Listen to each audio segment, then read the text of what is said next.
저는 박혜진입니다. 올해 65이에요. 작년에 38년간 다닌 중학교에서 퇴직했죠. 국어 교사로 평생을 살았습니다. 퇴직하고 나니 시간이 참 많더라고요. 아침에 일어나서 할 일이 없으니까 뭔가 허전했어요. 그래도 딸 서연이가 있어서 외롭지는 않았습니다. 서연이는 제 하나뿐인 자식이에요. 33인데 아직 결혼을 안 했어요. 출판사에서 마케팅 부장으로 일하고 있죠. 성격이 부드럽고 착한 아이예요. 어제 서연이가 갑자기 전화를 했어요. 엄마, 시간 있어? 중요한 얘기가 있어. 뭔데? 무슨 일이야? 만나서 얘기할게. 지금 집으로 갈게. 1시간 후에 서연이가 왔어요. 얼굴이 환해 보였습니다. 좋은 일이 있나 보다 싶었어요. 엄마, 나 결혼하기로 했어. 결혼이라고? 갑자기 무슨 소리야? 사귀는 사람이 있다고 했잖아. 그분이 프러포즈 했어. 아, 그 카페 사장 말이구나. 그런데 너무 갑작스럽지 않니? 사귄 지 1년 됐어. 이제 결정할 때가 됐다고 생각해. 서연이는 작년부터 강도현이라는 남자와 사귀고 있다고 했어요. 카페를 운영하는 사업가라고 했죠. 그런데 한 번도 집에 데려온 적이 없었어요. 언제 한번 집에 데려와 봐. 어떤 사람인지 봐야 하지 않겠니? 다음 주 일요일에 올게. 정식으로 인사드린다고 했어. 그래, 기대하고 있을게. 서연이가 간 후에도 마음이 편하지 않았어요. 결혼이라니. 아직 준비가 안 된 것 같았거든요. 어떤 사람인지도 모르는데 말이에요. 일주일 후 일요일이 되었어요. 오후 2시에 온다고 했습니다. 아침부터 음식을 준비했어요. 첫 인상이 중요하니까요. 정확히 2시에 초인종이 울렸어요. 문을 열어보니 서연이와 함께 깔끔한 남자가 서 있었습니다. 키가 크고 인상이 반듯했어요. 안녕하세요. 강도현입니다. 인사가 정중했어요. 옷차림도 단정했고 목소리도 차분했습니다. 첫인상은 나쁘지 않았어요. 들어오세요. 기다리고 있었어요. 거실에 앉아서 이야기를 나눴어요. 도현은 예의 바른 사람이었습니다. 질문에도 차근차근 대답했어요. 카페는 언제부터 하신 거예요? 3년 전에 시작했어요. 처음에는 작은 가게였는데 다행히 손님들이 좋아해 주셔서 지금은 제법 안정됐습니다. 어디에 있어요? 강남구 신사동이에요. 교통이 편한 곳이라 접근성이 좋아요. 그렇군요. 서연이 만난 건 언제부터인가요? 작년 봄이었어요. 서연 씨가 카페에 손님으로 오시면서 인연이 시작됐죠. 도현의 대답은 자연스러웠어요. 거짓말하는 것 같지는 않았습니다. 하지만 뭔가 완벽해 보였어요. 너무 완벽해서 오히려 어색했달까요? 저녁을 함께 먹기로 했어요. 근처 한정식집으로 갔습니다. 도현이 계산을 하겠다고 했지만 제가 먼저 카드를 냈어요. 식사 중에 도현의 핸드폰이 울렸어요. 진동으로 해놨는데도 소리가 났거든요. 도현이 미안하다고 하면서 전화를 확인했어요. 죄송해요. 급한 일인 것 같은데 잠깐 받고 오겠습니다. 밖으로 나가더라고요. 창문 너머로 통화하는 모습이 보였습니다. 목소리는 들리지 않았지만 표정이 심각해 보였어요. 10분쯤 지나서 돌아왔어요. 죄송합니다. 가게 일 때문에 그랬어요. 무슨 일이었어요? 아, 별일 아니에요. 직원이 궁금한 게 있어서 물어본 거예요. 그런데 표정이 별일 아닌 것 같지 않았어요. 뭔가 고민이 있는 것 같았습니다. 서연이는 별로 신경 쓰지 않는 것 같았지만 저는 계속 마음에 걸렸어요. 화장실에 가는 길에 도현이 또 전화하는 소리를 들었어요.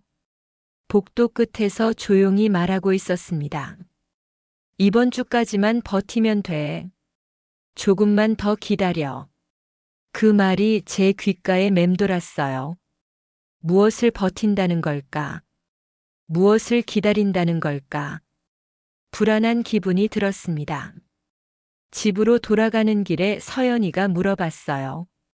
엄마, 도현 오빠 어때? 괜찮지? 나쁘지 않네. 예의도 바르고 성실해 보여. 그치? 나도 처음에 그런 느낌이었어. 하지만 속으로는 의심이 들었어요. 38년 동안 교사를 하면서 수많은 학생과 학부모를 봤거든요. 겉모습과 속마음이 다른 경우를 많이 경험했어요. 도현에게서도 그런 느낌이 들었습니다. 너무 완벽한 모습 뒤에 뭔가 숨기고 있는 게 있는 것 같았어요. 특히 그 전화 통화가 계속 신경 쓰였습니다. 그날 밤 잠이 오지 않았어요. 도현의 표정과 전화 내용이 계속 떠올랐거든요. 이번 주까지만 버티면 된다니. 뭘 버티는 걸까요?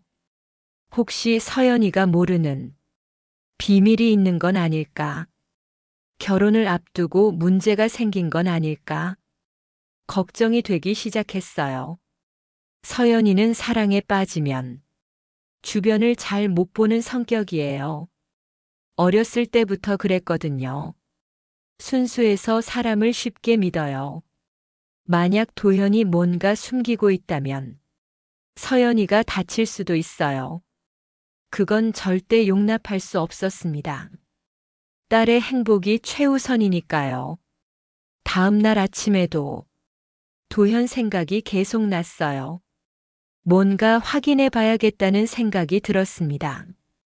하지만 어떻게 해야 할지 막막했어요. 2장 마이너스 오래된 직감. 다음 날 아침 산책을 나갔어요. 머릿속이 복잡해서 바람을 쐬고 싶었거든요. 공원을 걸으면서 생각에 잠겼습니다. 도현이라는 남자가 계속 신경 쓰였어요. 겉으로는 완벽해 보였지만 뭔가 어색한 부분이 있었거든요. 그 전화 통화가 특히 그랬습니다. 38년 동안 교사를 하면서 정말 많은 사람을 만났어요. 학생들, 학부모들, 동료 선생님들. 그 과정에서 사람 보는 눈이 생겼죠. 처음에는 저도 겉모습만 봤어요. 성적이 좋은 학생이 착하다고 생각했고, 얌전해 보이는 아이가 문제없다고 생각했죠.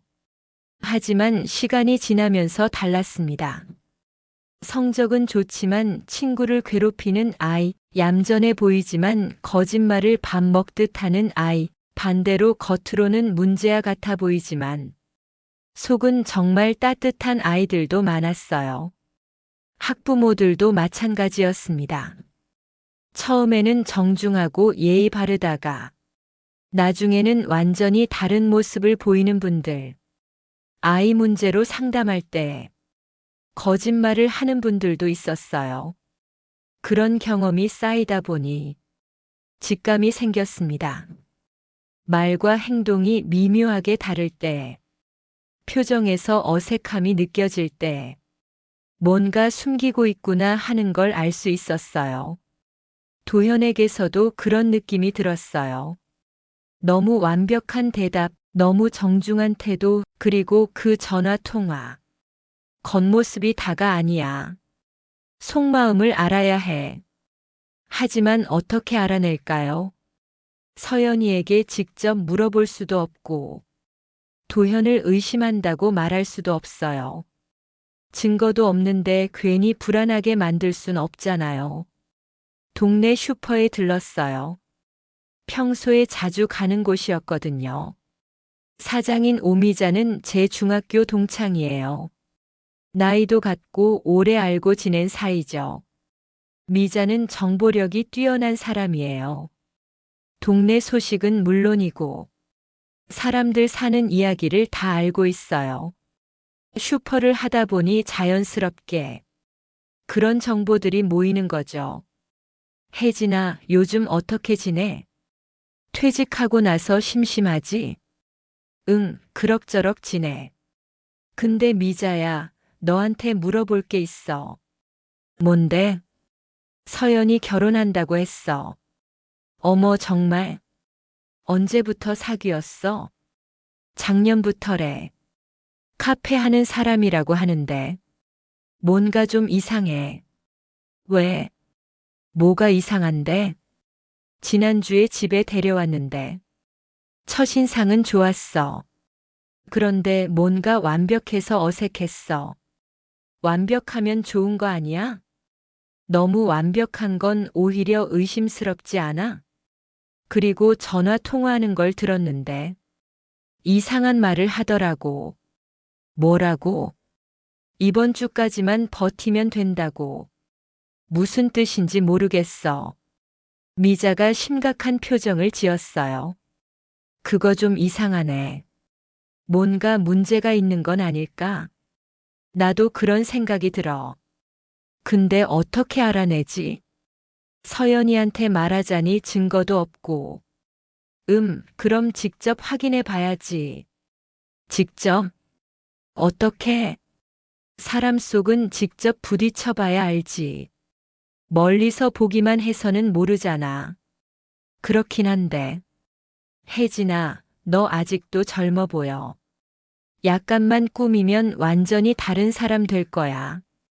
갑자기 무슨 소리야? 그 카페에 손님으로 가보는 거야. 아니면 아예 거기서 일해보던가. 일을 한다고? 내가? 왜 안 돼? 요즘 카페에서 나이 있는 분들도 많이 써. 시간제로 일하는 사람들 말이야. 미자의 말이 황당했지만 한편으로는 일리가 있었어요. 직접 가서 확인해 보는 것만큼 확실한 방법은 없으니까요. 근데 들킬까봐 걱정이야. 도현이 나를 알아보면 어떡해? 변장하면 돼. 머리도 바꾸고 옷도 바꾸고 말투도 좀 다르게 하고. 가능할까? 당연히 가능해. 너 연극부 했잖아. 대학 때 연기도 했고. 맞긴 해. 그때 꽤 잘했지. 그렇지. 그 실력 아직 남아있을 거야. 생각해보니 미자 말이 맞았어요. 대학 때 연극부에서 활동했었거든요. 여러 역할을 해봤고 연기력도 괜찮았어요. 변장하고 다른 사람처럼 행동하는 것도 못할 건 없었습니다. 하지만 여전히 걱정이었어요. 만약 들키면 어떡해? 서연이한테 뭐라고 말하지? 들키지 않으면 돼. 조심스럽게 하면 되잖아. 그리고 미자가 덧붙였어요. 혜진아, 서연이 행복이 걸린 문제잖아. 만약 그 남자가 정말 문제가 있는 사람이라면 미리 알아내는 게 낫지 않을까?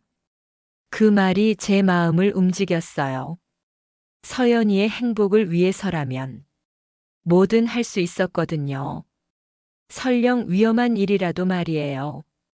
그래, 해보자. 서연이를 위해서라면 못할 게 없어. 그렇지. 내가 도와줄게. 변장부터 시작하자. 어떻게? 일단 머리부터 바꿔. 파마도 하고 색깔도 바꾸고. 옷도 완전히 다른 스타일로 입고. 그리고 말투도 바꿔야지. 사투리 좀 섞어서 말하고. 허리도 약간 굽히고. 미자는 정말 구체적으로 계획을 세웠어요. 마치 이런 일을 자주 해본 것처럼 척척 방법을 알려줬습니다. 언제 시작할까? 빠를수록 좋지. 내일부터 준비해서 이번 주 안에 들어가 보자. 그래, 그렇게 하자. 집에 돌아와서 다시 생각해 봤어요. 정말 이런 일을 해도 되는 걸까? 너무 위험한 건 아닐까? 하지만 서연이 얼굴이 떠올랐어요. 행복해하며 결혼 얘기를 하던 모습. 만약 도현이 정말 문제가 있는 사람이라면 서연이가 크게 다칠 수도 있어요. 그건 절대 막아야 했습니다. 어떤 위험을 감수하더라도 딸을 지켜야 해요. 그게 엄마의 역할이니까요. 그날 밤 결심했습니다. 내일부터 본격적으로 준비해서 도현의 정체를 알아내겠다고. 서연이 모르게 조용히 말이에요. 다음 날 아침 일찍 미자네 슈퍼로 갔어요. 미자가 이미 계획을 다 세워놨더라고요. 메모지에 빼곡히 적어놨어요. 자, 오늘 할 일들이야. 먼저 미용실 가서 머리부터 바꾸자. 어떻게 바꿀 건데? 파마하고 염색도 해.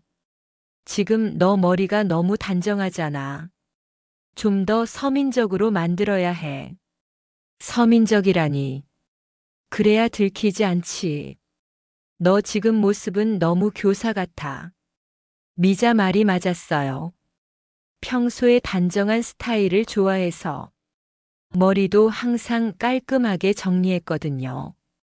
옷도 품위 있게 입고요. 미용실에 갔어요. 미자가 미리 예약을 해놨더라고요. 미용사에게 주문했습니다. 아주머니 머리를 좀 바꿔주세요. 파마도 하고 색깔도 밝게 해주세요. 어떤 스타일로 하실 거예요? 좀 더 젊어 보이게요. 그리고 평소와는 완전히 다르게요. 미용사가 신기하다는 듯이 물어봤어요. 특별한 이유라도 있으세요? 아, 그냥 기분 전환하려고요. 3시간 동안 미용실에 있었어요. 파마를 하고 갈색으로 염색도 했습니다. 거울을 보니 완전히 다른 사람 같았어요. 어머, 완전 달라졌네요. 정말 젊어 보이세요. 미자도 깜짝 놀랐어요. 와, 이거 완전 대박이다. 도현이 절대 못 알아볼 거야. 그 다음에는 옷을 사러 갔어요. 평소에 안 가던 동대문으로 갔습니다. 저렴하고 서민적인 옷들이 많은 곳이었어요.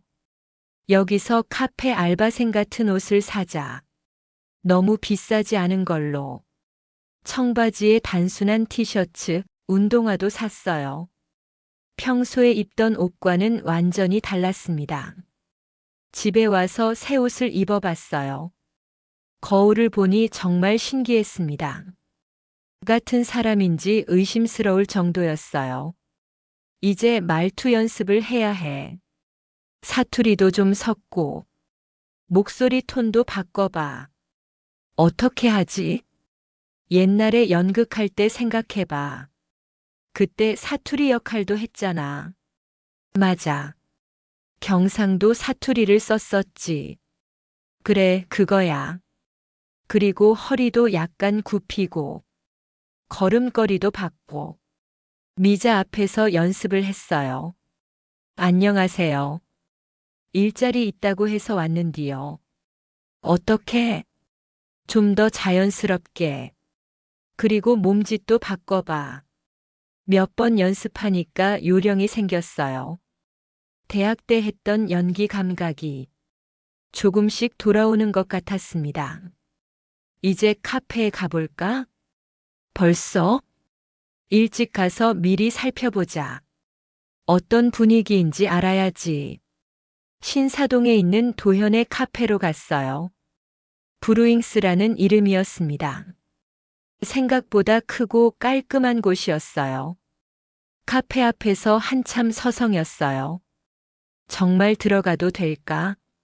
만약 들키면 어떡하지? 떨렸습니다.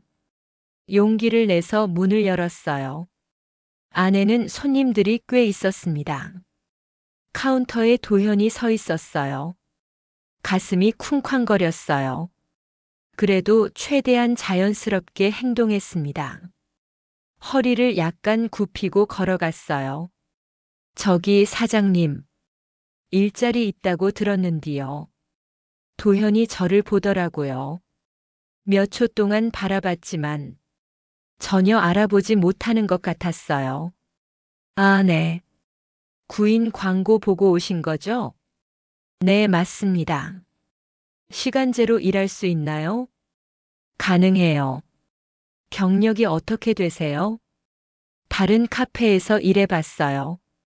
오래되지는 않았지만요. 거짓말이었지만 자연스럽게 나왔어요. 도현은 의심하지 않는 것 같았습니다. 언제부터 시작하실 수 있어요? 내일부터라도 괜찮아요. 좋습니다. 그럼 간단한 면접을 할게요. 카페 한쪽 테이블에 앉았어요.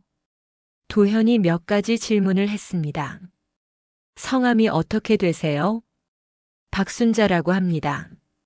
아까 급하게 지어낸 가명이었어요. 다행히 자연스럽게 나왔습니다. 나이는 59입니다. 실제 나이보다 조금 줄여서 말했어요. 그래야 더 자연스러울 것 같았거든요. 커피 만들 줄 아세요? 간단한 건 할 수 있어요. 배우면서 하겠습니다. 근무 시간은 어떻게 하시겠어요? 오전에 몇 시간 정도요? 오후에는 개인 일이 있어서요. 알겠습니다. 그럼 오전 9시부터 오후 2시까지. 어떠세요? 좋습니다. 면접이 생각보다 쉽게 끝났어요. 도현은 제가 혜진인 줄 전혀 몰랐습니다. 변장이 성공한 거였어요. 내일부터 출근하시면 돼요. 처음에는 간단한 일부터 시켜드릴게요. 네, 감사합니다. 카페를 나오면서 안도의 한숨을 쉬었어요. 첫 번째 관문은 통과한 셈이었습니다. 하지만 이제 시작이었어요. 미자네 슈퍼에 가서 결과를 말했어요. 어떻게 됐어? 성공했어. 내일부터 출근이야. 정말? 들키지 않았어? 전혀. 완전히 다른 사람으로 봤어. 다행이다. 그럼 이제 본격적으로 관찰해야지. 응. 도현이 어떤 사람인지 제대로 알아보겠어. 집에 돌아와서 생각해 봤어요. 정말 위험한 일을 시작하는 거구나. 만약 들키면 큰일이 날 텐데. 하지만 서연이를 위해서는 어떤 위험도 감수해야 했어요. 딸의 행복이 가장 중요했거든요. 그날 밤 내일 계획을 세웠어요. 카페에서 일하면서 도현의 행동을 자세히 관찰하기로 했습니다. 전화 통화도 주의 깊게 들어보고요. 새벽에 일어나서 준비를 했어요. 어제 산 옷을 입고 머리도 다시 정리했습니다. 거울을 보니 여전히 낯설었어요. 박순자로 살아보자. 오늘부터 나는 박순자야. 카페로 향하면서 가슴이 두근거렸어요. 오늘부터 본격적인 잠입이 시작되는 거였습니다. 도현의 비밀을 찾아내기 위한 위험한 게임의 시작이었어요. 첫 출근 날 아침 9시에 카페에 도착했어요. 도현이 문을 열어주며 반갑게 인사했습니다. 순자 씨, 어서 오세요. 오늘부터 잘 부탁드려요. 네, 열심히 하겠습니다. 도현은 친절했어요. 카페 시설을 하나씩 설명해주고 일하는 방법도 차근차근 알려줬습니다. 처음에는 간단한 청소부터 해주세요. 테이블 닦고 바닥 쓸고요. 커피는 천천히 배우시면 돼요. 네, 알겠습니다. 일을 시작해보니 생각보다 어렵지 않았어요. 평소에 집에서 하던 일과 비슷했거든요. 다만 허리를 굽히고 일하는 게 조금 힘들었습니다. 도현은 정말 깔끔한 사람이었어요. 매장 정리정돈이 완벽했고 손님들에게도 친절했습니다. 커피 만드는 솜씨도 훌륭했어요. 첫날은 별일 없이 지나갔어요. 도현이 절 의심하는 기색도 없었고 다른 직원들도 자연스럽게 받아들였습니다. 변장이 완벽하게 성공한 것 같았어요. 둘째 날도 마찬가지였어요. 오전 내내 청소하고 설거지하고 간단한 서빙을 도왔습니다. 도현은 여전히 친절하고 성실했어요. 셋째 날이 되니까 조금 익숙해졌어요. 다른 직원들과도 대화를 나누고 손님들 주문도 받기 시작했습니다. 순자 씨 적응 잘하시네요. 일 배우는 속도가 빨라요. 감사해요. 재미있어서 그런가 봐요. 그런데 뭔가 아쉬웠어요. 도현에게서 특별한 점을 발견하지 못했거든요. 정말 평범하고 성실한 사장님이었습니다. 의심했던 게 잘못이었나 싶었어요. 나흘째 되는 날이었어요. 오전 11시쯤이었을 거예요. 손님이 별로 없는 한가한 시간이었습니다. 그때 한 여자가 카페에 들어왔어요.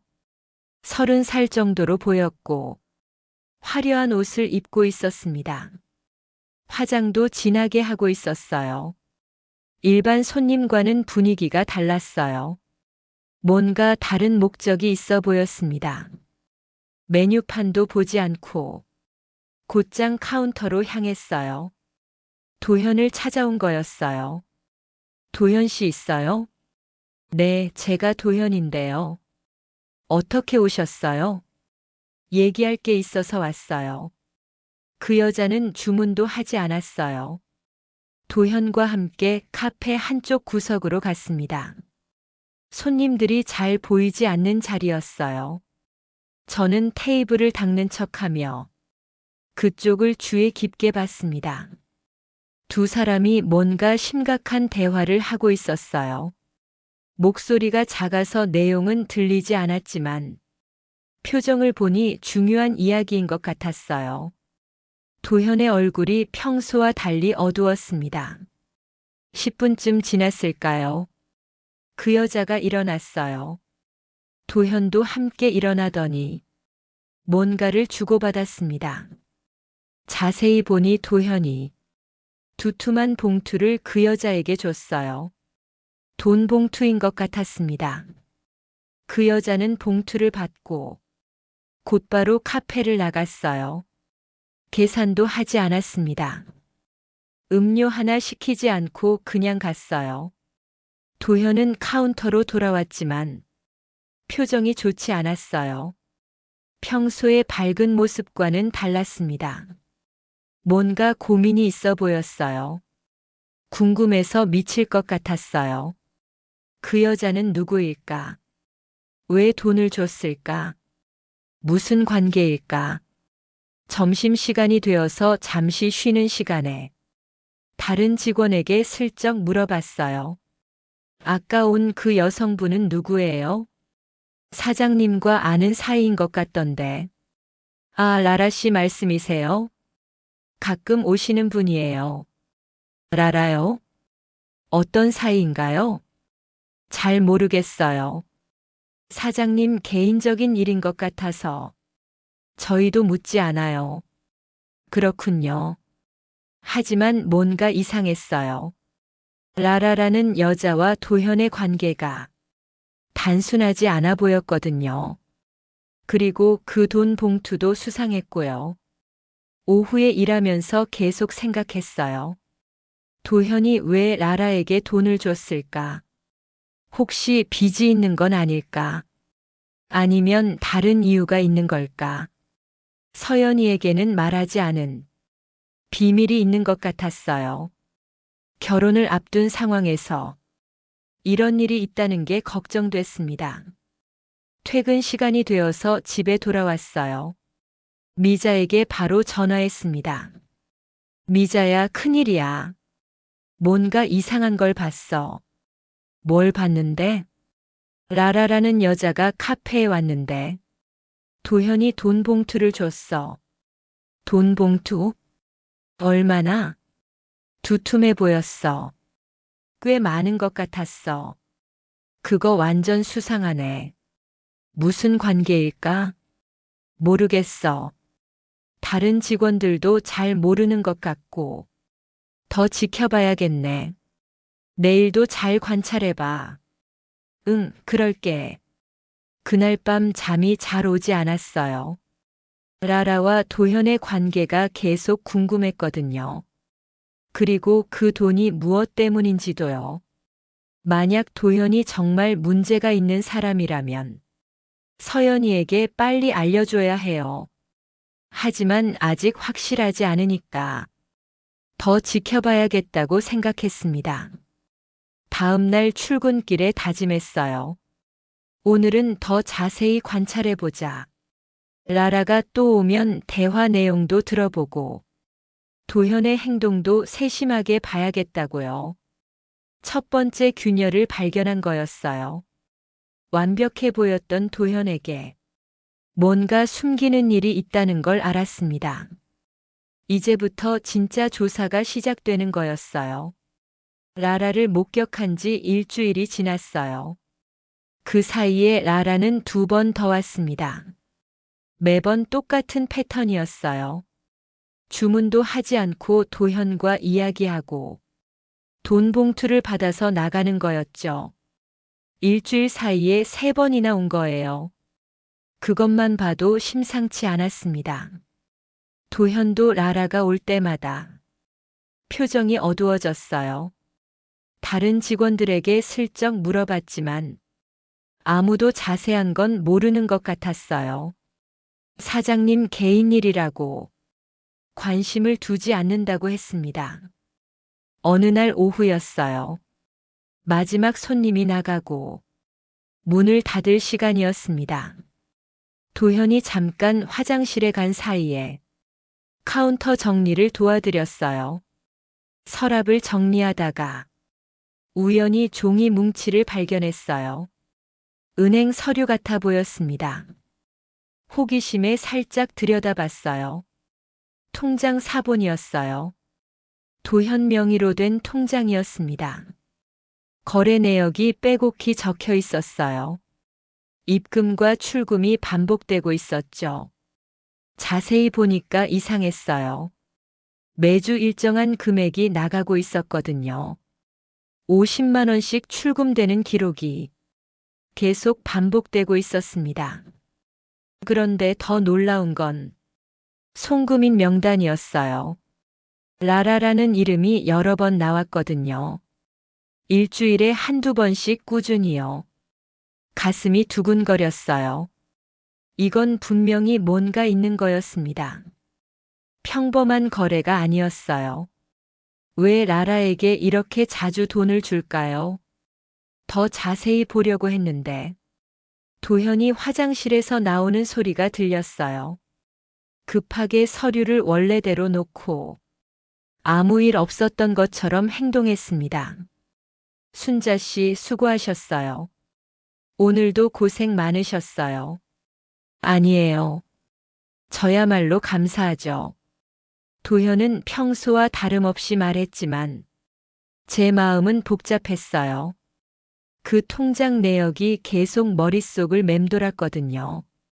집에 돌아가서 바로 미자에게 전화했어요. 미자야, 큰일이야.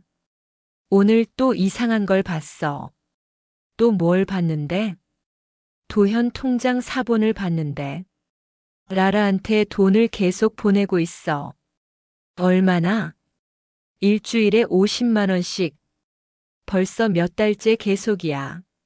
미자가 놀라는 소리를 냈어요. 50만 원씩?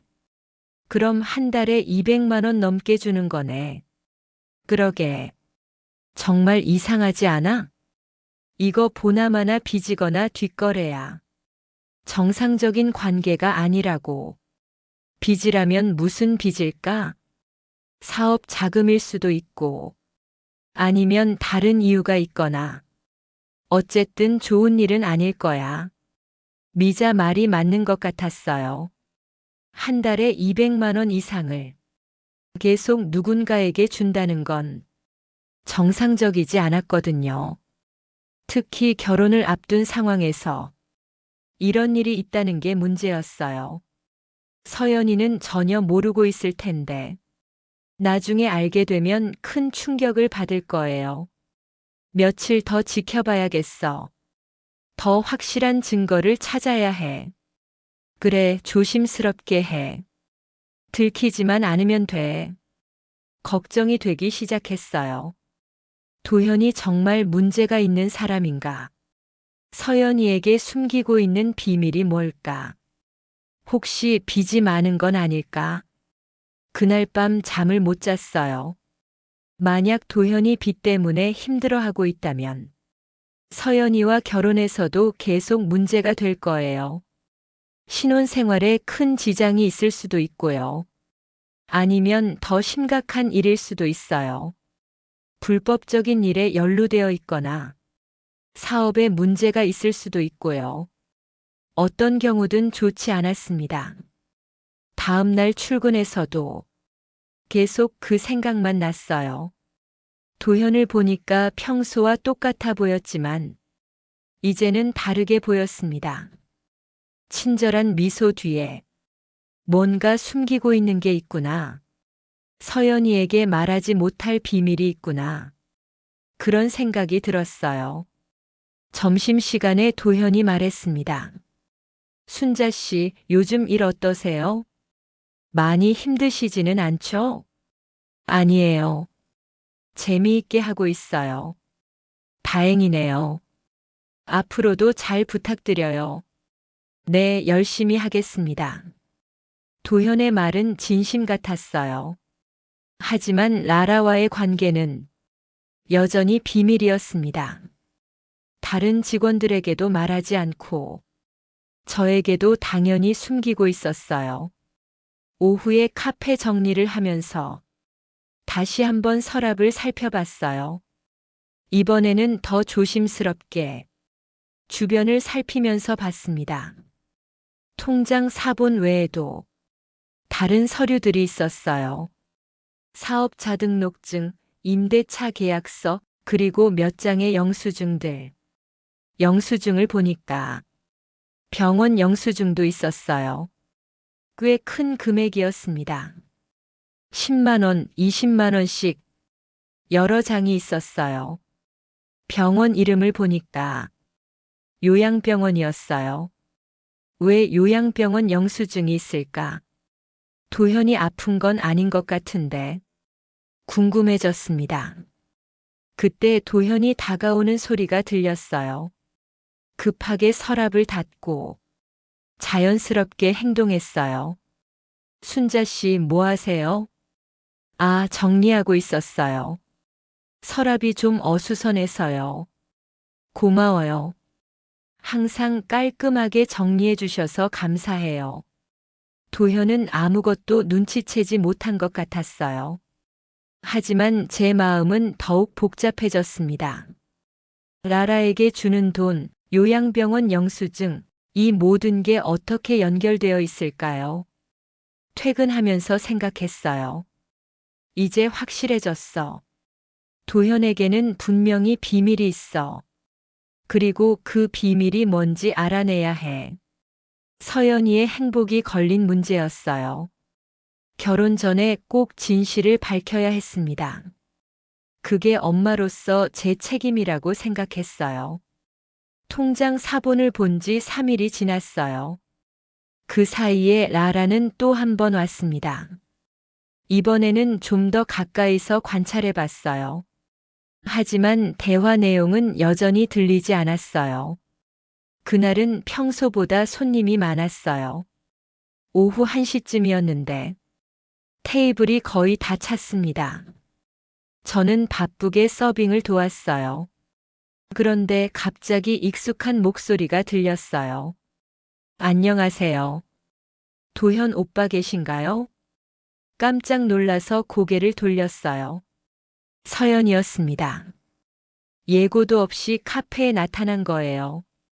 순간 머리가 하얘졌어요. 서연이가 저를 알아보면 어떡하죠? 지금까지의 모든 계획이 무너질 거예요. 서연이는 카운터 쪽으로 걸어갔어요. 저는 재빨리 등을 돌렸습니다. 얼굴을 보이면 안 되겠다 싶었거든요. 도현이 서연이를 반갑게 맞았어요. 서연아. 갑자기 웬일이야? 그냥 지나가다가 들렀어. 오늘 일찍 끝나서 시간이 있어서. 그래, 잘했어. 뭐 마실래? 아메리카노 하나 주세요. 저는 최대한 자연스럽게 행동했어요. 다른 테이블 정리를 하는 척하면서 서연이에게서 멀어졌습니다. 허리를 더 굽히고 고개도 숙였어요. 서연이가 제 쪽을 한번 봤는데 다행히 그냥 지나쳤어요. 변장이 완벽했나 보다 싶었습니다. 하지만 너무 일찍 안심했어요. 서연이가 카페를 둘러보면서 말했거든요. 여기 분위기 정말 좋네. 직원분들도 친절해 보이고. 그러면서 제 쪽을 다시 봤어요. 이번에는 좀 더 관심 있게 보는 것 같았습니다. 혹시 눈치챈 건 아닐까요? 급하게 주방 쪽으로 피했어요. 서연이 시야에서 벗어나야 했거든요. 주방에 들어가서 숨을 고르려고 했습니다. 도현이 커피를 만들어주는 동안 서연이는 카페 안을 구경했어요. 인테리어를 살펴보고 메뉴판도 자세히 봤습니다. 저는 주방에서 나갈 수가 없었어요. 서연이가 계속 있는 한 밖으로 나가면 안 됐거든요. 주방 안에 숨어서 기다렸습니다. 그런데 문제가 생겼어요. 주방에서 설거지를 하는 척 하다가 컵을 하나 떨어뜨린 거예요. 딸그랑 큰 소리가 났어요. 컵이 바닥에 떨어져서 깨졌거든요. 카페 안이 잠시 조용해졌습니다.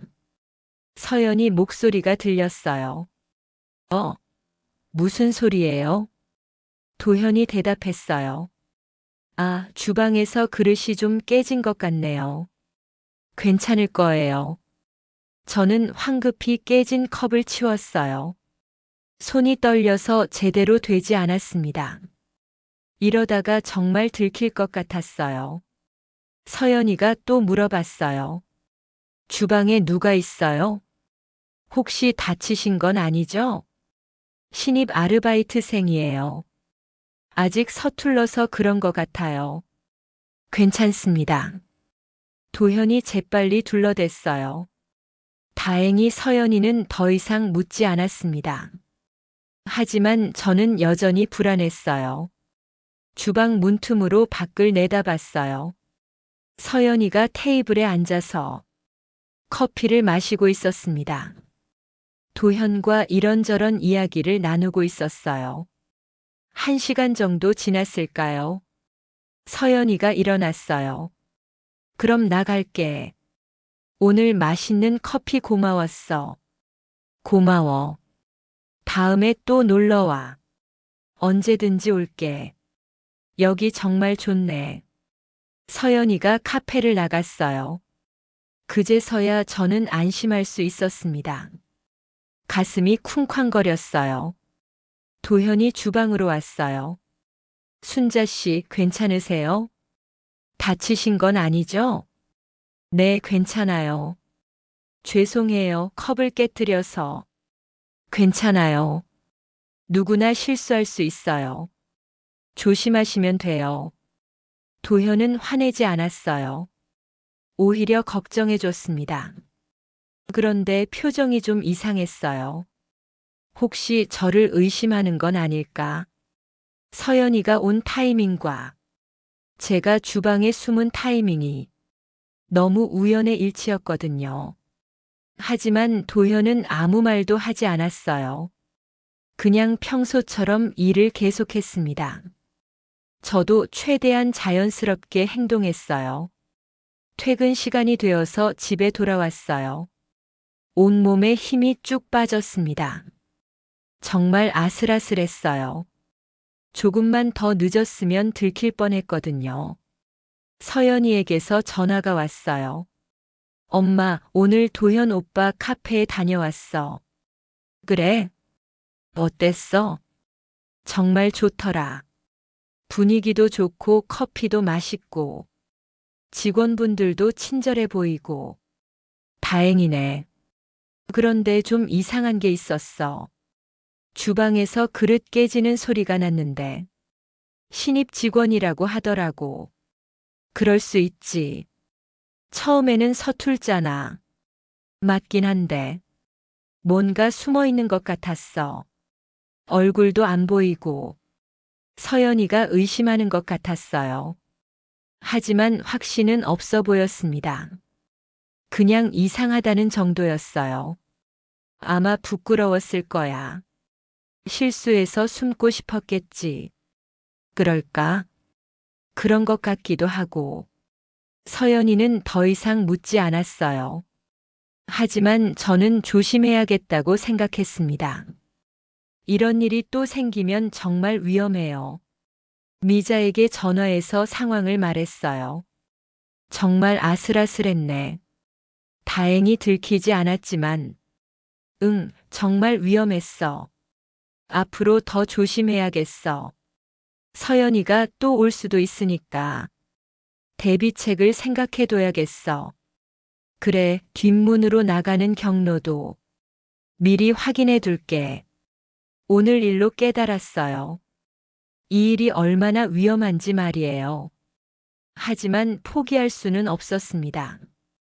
도현의 비밀을 꼭 밝혀내야 했거든요. 그날 밤 계획을 다시 세웠어요. 더 조심스럽게 행동하고 비상 계획도 만들어두기로 했습니다. 서연이의 행복을 위해서라면 이 정도 위험은 감수해야 해요. 서연이가 카페에 온 지 사흘이 지났어요. 그 이후로 더욱 조심스럽게 행동했습니다. 혹시나 해서 뒷문 위치도 미리 확인해 뒀어요. 다음에 또 위험한 상황이 생기면 재빨리 피할 수 있도록 말이에요. 그런데 이상한 게 있었어요. 도현이 평소보다 자주 핸드폰을 봤거든요. 뭔가 걱정스러운 표정으로 문자를 확인하곤 했습니다. 어느 날 오후였어요. 라라가 또 카페에 왔습니다. 이번에는 표정이 평소와 달랐어요. 급한 일이 있어 보였거든요. 도현과 라라가 구석에서 대화하는데 목소리가 평소보다 컸어요. 멀리서도 몇 마디 들을 수 있었습니다. 내일까지는 어려워. 조금만 더 기다려줘. 안 돼, 정말 급해. 오늘 저녁에라도 가야 해. 도현의 목소리가 간절했어요. 뭔가 다급한 상황인 것 같았습니다. 라라도 초조해 보였고요. 결국 도현이 고개를 끄덕였어요. 알겠어, 오늘 밤에 갈게. 9시에 여기서 만나자. 라라는 평소보다 빨리 카페를 나갔어요. 도현은 한참 동안 멍하니 서 있었습니다. 표정이 어두웠어요. 저는 결심했어요. 오늘 밤에 두 사람을 따라가 보겠다고. 지금까지 궁금했던 모든 걸 확인할 수 있는 기회였거든요. 퇴근 후에 미자에게 전화했어요. 미자야, 오늘 밤에 중요한 일이 있어. 도현이랑 라라를 따라가 볼 거야. 위험하지 않을까? 혼자서는 안 돼. 괜찮아. 멀리서 지켜보기만 할 거야. 그래도 조심해. 무슨 일 있으면 바로 연락해. 저녁을 먹고 카페 근처로 갔어요. 9시 조금 전이었습니다. 카페 건너편 골목에 숨어서 기다렸어요. 정확히 9시에 라라가 나타났어요. 곧 도현도 카페에서 나왔습니다. 두 사람이 함께 걸어가기 시작했어요. 저는 충분한 거리를 두고 따라갔어요. 들키지 않게 조심스럽게 움직였습니다. 가로등 불빛을 피해서 그림자에 숨으면서 걸었어요. 두 사람은 지하철역으로 향했어요. 저도 같은 전철을 탔습니다. 다른 칸에 앉아서 지켜봤어요. 새 정거장쯤 갔을까요? 두 사람이 내렸어요. 저도 서둘러 따라 내렸습니다. 역에서 나와서 또 걸었어요. 주택가로 들어가더라고요. 골목길이 좁아서 따라가기 어려웠습니다. 조금 떨어져서 걸었는데 두 사람이 한 건물 앞에서 멈췄어요. 3층 건물이었는데 간판이 보였습니다. 사랑채 요양원. 요양원이었어요. 왜 이런 곳에 왔을까요? 라라나 도현이 요양원과 무슨 관계가 있는 걸까요? 두 사람이 건물 안으로 들어갔어요. 저는 밖에서 어떻게 할지 고민했습니다. 안으로 들어갈 수는 없으니까 창문으로 상황을 살펴보기로 했어요. 건물 옆으로 돌아가니 1층 창문이 보였습니다. 불이 켜져 있었어요. 살짝 열려 있어서 안에 소리가 들렸습니다. 조심스럽게 창가로 다가갔어요. 창문 틈으로 안을 들여다봤습니다. 사무실 같은 곳이었어요. 도현과 라라가 앉아 있었고 나이든 여자분이 함께 있었어요. 라라와 닮은 걸 보니 라라의 어머니인 것 같았습니다. 라라가 말하고 있었어요. 정말 고마워, 도현아. 내가 아니었으면 어떻게 했을지 몰라.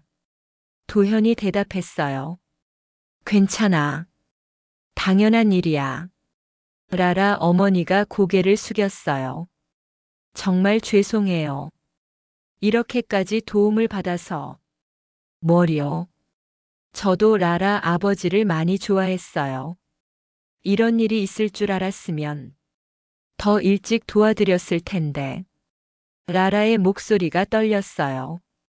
아버지가 수술받은 후로 비용이 너무 많이 들어서 요양원 운영도 힘들어졌어. 도현이 봉투를 꺼냈어요. 그 익숙한 돈 봉투였습니다. 이번 달 운영비예요. 걱정하지 마세요. 라라 어머니가 눈물을 흘렸어요. 어떻게 갚아야 할지. 갚을 생각하지 마세요. 라라 아버지가 저에게 얼마나 잘해주셨는데요. 제가 어려울 때 많이 도와주셨잖아요. 그제서야 상황이 이해됐어요. 도현이 라라에게 주던 돈은 빚이 아니었어요. 라라 아버지의 수술비와 요양원 운영비를 도와주는 거였습니다. 라라가 또 말했어요. 아버지가 도현이를 정말 자랑스러워 하셨어. 어려웠던 시절을 함께 이겨낸 동료라고 항상 말씀하셨거든. 도현이 웃으며 대답했어요. 라라 아버지 덕분에 제가 지금의 카페를 열 수 있었어요. 처음 사업 시작할 때 많이 도와주셨거든요. 이제 모든 게 명확해졌어요. 도현은 나쁜 사람이 아니었습니다. 오히려 은혜를 갚는 고마운 사람이었어요. 라라 아버지가 도현에게 도움을 줬고 이제 도현이 그 은혜를 갚고 있는 거였어요. 라라 가족의 요양원을 도와주면서 말이에요. 가슴이 뭉클했어요. 지금까지 도현을 의심했던 제가 부끄러워졌습니다. 이런 좋은 사람을 나쁘게 생각했다니. 그런데 궁금한 게 또 생겼어요. 왜 서연이에게는 이 사실을 말하지 않은 걸까요? 숨길 이유가 없는데 말이에요. 라라가 답을 해줬어요. 도현아, 서연 언니한테는 언제 말할 거야? 아직 고민 중이야. 결혼 준비하느라 바쁜데 이런 걱정까지 끼치고 싶지 않아서. 라라 어머니가 말했어요. 좋은 마음씨네요. 서연 씨가 정말 복 받으셨어요.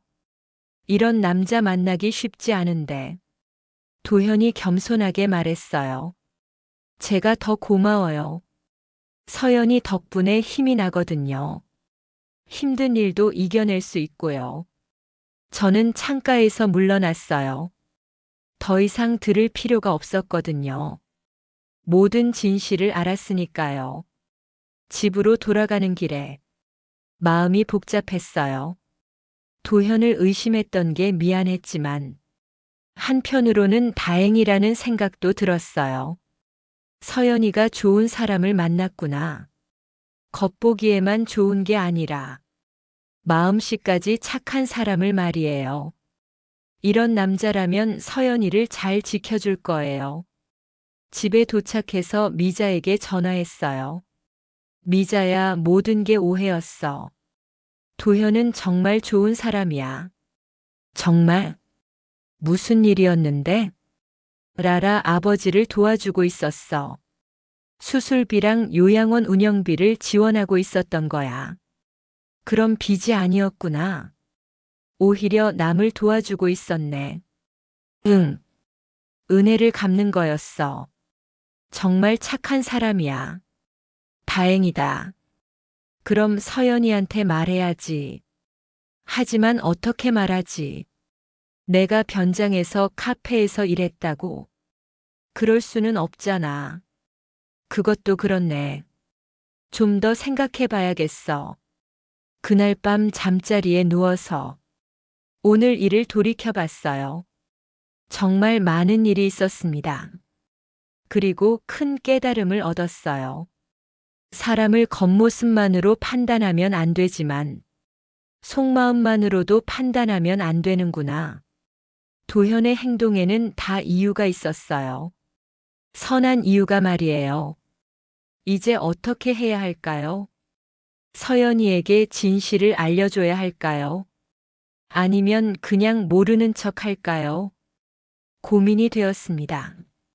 진실을 알고 난 후 이틀 동안 카페에 나가지 못했어요. 마음이 너무 복잡했거든요. 도현에게 미안한 마음과 서연이에게 어떻게 말해야 할지 고민이 계속됐습니다. 미자가 전화했어요. 혜진아, 어떻게 할 거야? 계속 카페에 나가지 않으면 도현이 이상하게 생각할 텐데. 그게 문제야. 계속 숨길 수도 없고 말하자니 어떻게 말해야 할지 모르겠어. 정직하게 말하는 게 좋을 것 같은데. 도현도 착한 사람이라면서. 맞아. 그런 사람이라면 이해해 줄 거야. 결국 결심했어요.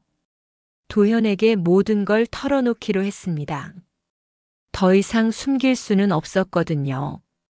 다음 날 카페에 갔어요. 평소보다 일찍 가서 다른 직원들이 오기 전에 도현과 단둘이 이야기하려고 했습니다. 아침 8시쯤 카페에 도착했어요. 도현이 문을 열어주며 놀란 표정을 지었습니다. 순자 씨, 오늘은 일찍 오셨네요. 이틀 동안 연락이 없어서 걱정했어요. 사장님, 할 말이 있어서 일찍 왔어요. 혹시 잠깐 시간 되실까요? 네, 물론이죠. 무슨 일이신가요?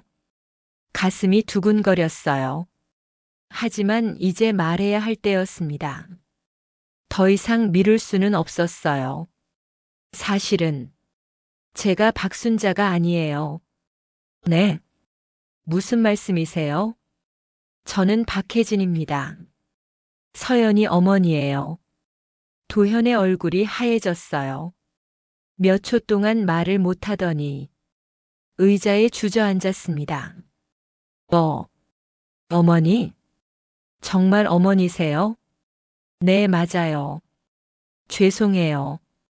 속여서 정말 미안해요. 도현이 머리를 감쌌어요. 어떻게? 왜? 왜 이런 일을? 제가 설명드릴게요. 들어보세요. 저는 천천히 모든 걸 설명했어요. 처음 도현을 만났을 때의 의심부터 미자와 함께 세운 계획까지 하나하나 솔직하게 말했습니다. 도현은 계속 놀란 표정으로 제 이야기를 들었어요. 때로는 고개를 끄덕이기도 하고, 때로는 한숨을 쉬기도 했습니다. 그리고 어젯밤에 요양원까지 따라가서 모든 진실을 알게 됐어요. 도현이 깊은 한숨을 쉬었어요. 그때까지 따라오셨다니. 정말 놀라워요. 미안해요. 정말 죄송해요. 하지만 서연이를 지키고 싶었어요. 도현의 표정이 부드러워졌어요. 어머니, 이해해요. 딸을 걱정하는 마음이시니까요. 오히려 제가 죄송해요. 왜요? 서연 씨에게 말씀드리지 않아서요. 라라 가족 일을 숨긴 게 오해를 불러일으켰네요. 아니에요. 당신이 잘못한 게 아니야. 오히려 제가 성급하게 판단했어요. 도현이 고개를 들었어요. 어머니, 부탁이 있어요. 서연 씨에게는 이 일을 말씀하지 않으셨으면 해요. 왜요? 제가 직접 말씀드리고 싶어요. 라라 가족 일도 그렇고, 어머니가 걱정하신 일도 그렇고, 모든 걸 정리해서 말씀드릴게요. 그럴까요? 네. 조만간 시간을 내서 서연 씨와 어머니께 모든 걸 말씀드릴게요. 그때까지만 기다려주세요. 알겠어요.